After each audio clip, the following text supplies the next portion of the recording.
So I don't need to rehearse it. Y'all know what's going on out here in Houston with Hurricane Beryl.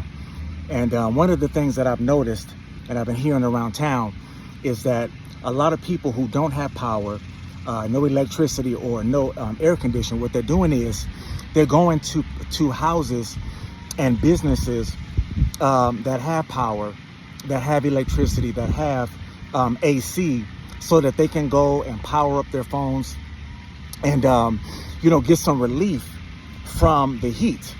And when I heard this and when I noticed this was going around town, the Lord really spoke to me that this is what's going to begin to happen in these last days. He said to me that there are a number of things that are about to hit the earth and be manifested in the earth, where people are going to be going through some serious distress, depression, sickness, confusion, disease, demonic possession, and oppression.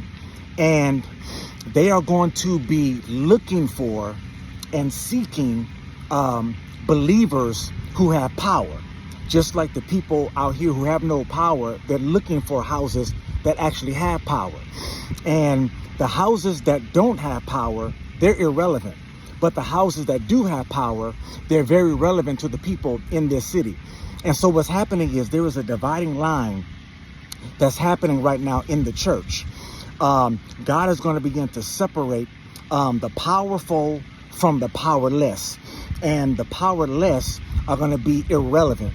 They're going to be basically, looked over, and people are going to step around them, and they're going to seek out those that are walking in true power, not a form of godliness, but those that have true power, power to heal the sick, power to cast out demons, power to lay hands, power to prophesy, power to speak into people's dark situation and give them wisdom and understanding that will bring them out of their confusion. One of the reasons why Jesus was so relevant in his day, because he was walking in power. Everywhere he went, he drew crowds. And the Pharisees and the Sadducees, those that had a form of godliness, those that had the rituals down, they had the robes, they had the rings, they had the chains, they had the titles, they had all of that stuff.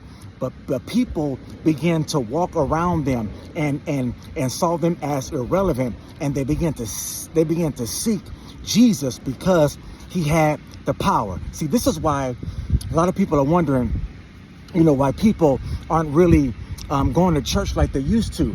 One of the reasons is because they're tired of our rituals. They're tired of our form, our fashion, our titles, and people are like, I don't need that. I want power. And so if you are one of those believers that you don't want to be seen as irrelevant, God said we need to begin to position ourselves and get back to fasting, get back to prayer, get back to seeking his face, so that we are positioned to dispense his power.